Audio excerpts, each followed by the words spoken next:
Hi అండి, అందరికీ నమస్కారము. నా పేరు గౌతమి. ఈ వీడియోలో అయితే నేను మీకు మనకి నెలకి ఎంతో కొంత శాలరీ వస్తుంది కదండి. అది 20,000 రూపాయల శాలరీ వచ్చింది అనుకోండి నెలకి. ఆ 20,000 రూపాయల శాలరీలో ఎంత డబ్బులు దాచుకోవచ్చు, మనం వేటికి ఎంత ఖర్చులు పెట్టాలి, ఎంత ఖర్చులు మనం తగ్గించుకుంటే మనం ఎంత మనీ సేవ్ చేసుకోవచ్చు అనేది నేను మీకు ఈ వీడియోలో అయితే చెప్తానండి. నెలకి 20,000 రూపాయలు వచ్చినాయి అనుకోండి, మనం ఖర్చులు తగ్గించుకుంటూ నెలకి మనము 4,750 రూపాయలు అయితే సేవ్ చేసుకోవచ్చు అండి. నెలకి 4,750 రూపాయలు అంటే సంవత్సరానికి 57,000 అయితే మనం సేవ్ చేసుకోవచ్చు అండి. ఎలాగో చూపిస్తానండి. ఫస్ట్ అయితే ఇంటద్ది ఉంటుంది కదండి, కంపల్సరీగా అందరికీ ఇంటద్ది అనేది ఉంటుంది.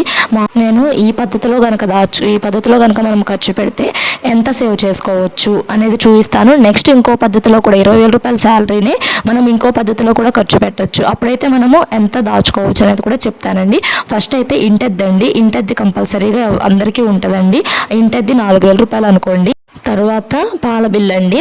పాల బిల్లు లీటర్ వచ్చేసి ఇప్పుడు 70 రూపాయలు అండి. 70 రూపాయలు చొప్పున మనము 1 లీటర్ కనుక పోయించుకున్నామండి నెలకి 2,100 రూపాయలు అయితే కడతామండి పాల బిల్లు అనేది. పాల బిల్లు కూడా కంపల్సరీగా అందరిలో ఉంటుందండి. పాలు పోయించుకుంటూ ఉంటారు కదా అందరూ, వాటితోనే పెరుగు కూడా యూజ్ చేసుకుంటూ ఉంటారు కదా. తర్వాత పిల్లల స్కూల్ ఫీజులు అండి. ఇద్దరు పిల్లలు ఉన్నారనుకోండి, స్కూల్ ఫీజులు మనము కొంతమందివి సంవత్సరానికి ఒకసారి 40,000 అలా కడుతూ ఉంటారు. 40,000 కానీ 50,000 కానీ, ఇంకా తక్కువ కానీ ఎక్కువ కానీ అలా ఒకేసారి డబ్బులు మన దగ్గర ఉండవు కదండి, మిడిల్ క్లాస్ లాంటి వాళ్ళ దగ్గర. అప్పుడైతే వాళ్ళు ఏం చేసుకోవచ్చు అంటేను, ఇప్పుడు నెలకి ఇంత చొప్పున అని చెప్పి డబ్బులు తీసో పక్కనైతే పెట్టుకోవచ్చు అండి. ఇప్పుడు సపోజ్ ఇద్దరు పిల్లలు ఉన్నారనుకోండి, వాళ్ళిద్దరికి 40,000 అనుకోండి సంవత్సరానికి స్కూల్ ఫీజులు. ఇప్పుడు ఆ లెక్కలో మనము 4,000 అయితే తీసి పక్కన పెట్టుకోవాలంటే ఒక్కొక్కరికి 2,000 రూపాయల చొప్పున తీసి పక్కన పెట్టుకోవాలి. నెలకు 4,000 రూపాయలు తీసి పక్కన పెట్టుకోవాలండి. తర్వాత ట్యూషన్ ఫీజులు అండి. ట్యూషన్ ఫీజులు కూడా 500 ప్లస్ 500 అలా 1,000 రూపాయల చొప్పున అయితే వేశానండి. ఇద్దరు పిల్లలకి కంపల్సరీగా ట్యూషన్స్ కూడా పంపిస్తూ ఉంటాం కదండి, ఇంకా అలా అయితే వేశాను. తర్వాత ఇంటికి కావాల్సిన సరుకులు అండి 2,000 రూపాయలు అండి. తర్వాత బియ్యము 1,600 అండి. బియ్యము ఒక కట్ట 1,600 ఉంటుంది కదా, 25 కేజీల కట్ట. ఇంకా తర్వాత కూరగాయలండి. కూరగాయలు కూడా 600 రూపాయలు అయితే వేసుకున్నాను నేను. 600 అంటే ఇప్పుడు వారానికి 7 రోజులు ఉంటాయి కదండి, వారానికి సరిపడా కూరగాయలు తెచ్చుకోండి. ఒక వారం 150 రూపాయలు పెట్టి తెచ్చుకోండి, తర్వాత వారం 150 రూపాయలు, అలా 4 వారాలు 150, 600 అండి. 150 కంటే ఎక్కువ కూరగాయలకి మనం ఖర్చు చేసామనుకోండి వారానికి, అక్కడ ఖర్చు అనేది పెరిగిపోతూ ఉంటుంది. అందుకని చెప్పి 600 ఖర్చు పెట్టారనుకోండి కూరగాయలకి, నెలకి చక్కగా మనం ఎంతో కొంత మనీ సేవ్ చేసుకోవచ్చు ఈ కూరగాయల దగ్గర అనేది.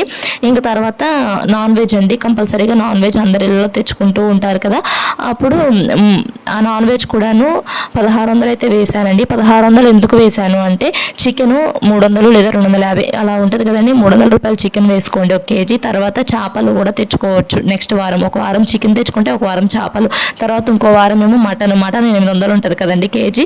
తర్వాత ఇంకొక వారం ఏమో ఫ్రాన్స్ కేజీ అలా తెచ్చుకున్నారనుకోండి, మొత్తము 1,600 చొప్పున ఇలా అయితే వేసుకున్నాను. మనం తిండి తగ్గించకుండా తిండి తింటూనే మనీని సేవ్ చేసుకోవచ్చు అండి. అన్నీ హెల్దీ తింటూనే కూడా సేవ్ చేసుకోవచ్చు. తర్వాత డ్రై ఫ్రూట్స్ అండి. డ్రై ఫ్రూట్స్ కూడా ఒక 1,000 రూపాయలు పెట్టి తెచ్చుకోండి. అంటే 1,000 రూపాయలకి ఏమొస్తాయి అనుకుంటారు కదా డ్రై ఫ్రూట్స్.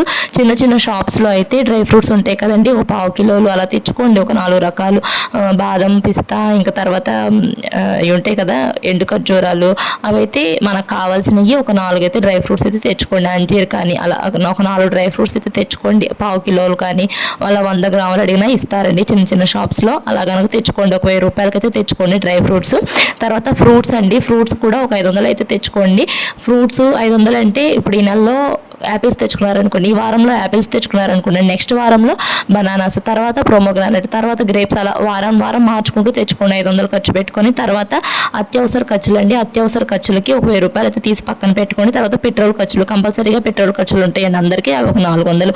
మొత్తము కలిపితే ఈ మొత్తం కూడితేనండి మనకి 19,800 అయితే 800 అయితే ఖర్చు పెడతామండి మనము.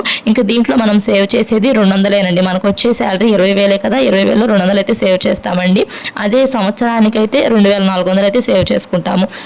2,400 సేవ్ చేసుకుంటామండి సంవత్సరానికి. ఈ పద్ధతిలో కాకుండా మనం ఇంకో పద్ధతిలో కూడా మనీని ఖర్చు పెట్టొచ్చండి. ఆ పద్ధతిలో కనుక ఖర్చు పెడితే చాలా డబ్బులు సేవ్ చేసుకోవచ్చు. అంటే మనం దీంట్లోనే కొంచెం కొంచెం ఖర్చులు అనేటివి తగ్గించుకోవచ్చు. వేటిలో తగ్గించలేం కదా అని అనుకోవచ్చు మీరు, కానీ కొన్నిట్లో తగ్గించవచ్చు అండి. ఇంటది తగ్గించుకోవచ్చు, తర్వాత పాల బిల్ తగ్గించుకోవచ్చు, పిల్లల స్కూల్ ఫీజులు కొంచెం తగ్గించుకోవచ్చు.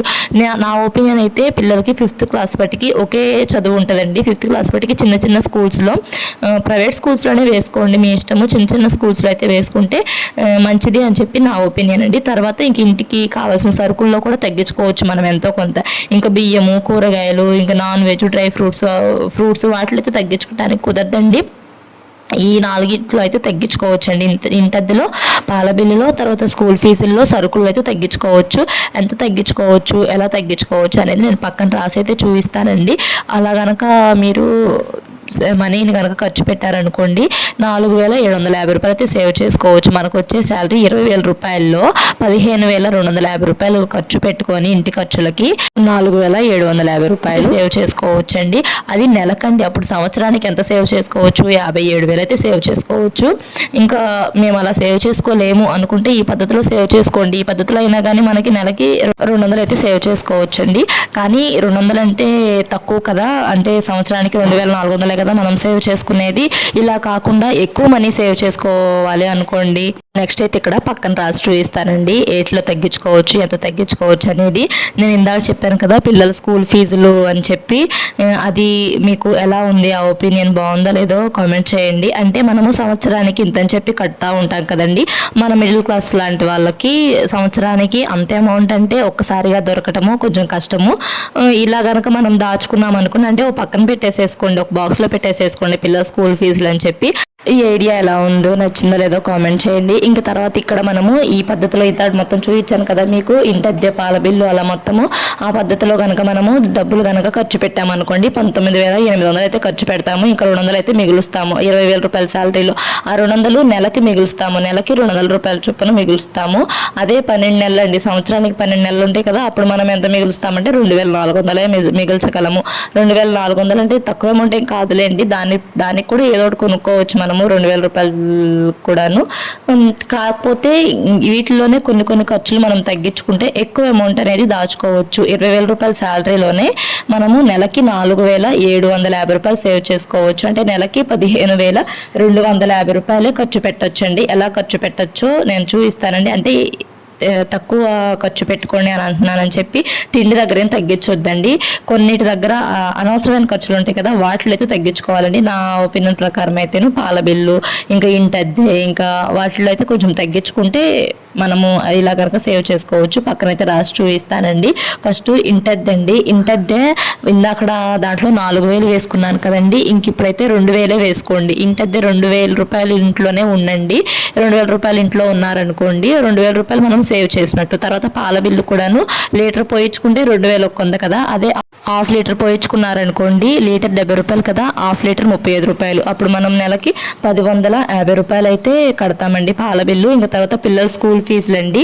ఇందాకడైతేను నెలకి 4,000 రూపాయలు అయితే దాచానండి ఇద్దరికి కలిపి.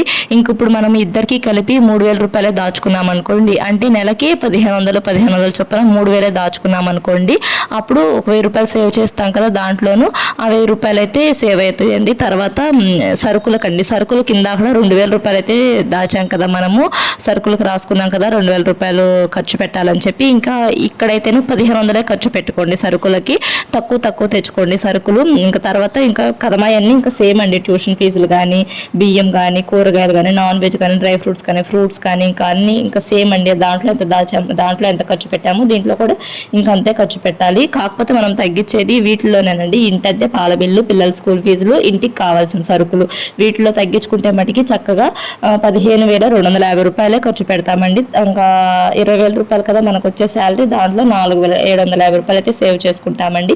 అది నెలకి 4,750 రూపాయలు సేవ్ చేసుకుంటామండి. అదే 12 నెలలకి ఇలా ప్రతి నెల ఇలానే సేవ్ చేసుకున్నాం అనుకోండి, 12 నెలలు 12 ఇంటూ 4,750 57,000 అయితే సేవ్ చేసుకోవచ్చండి.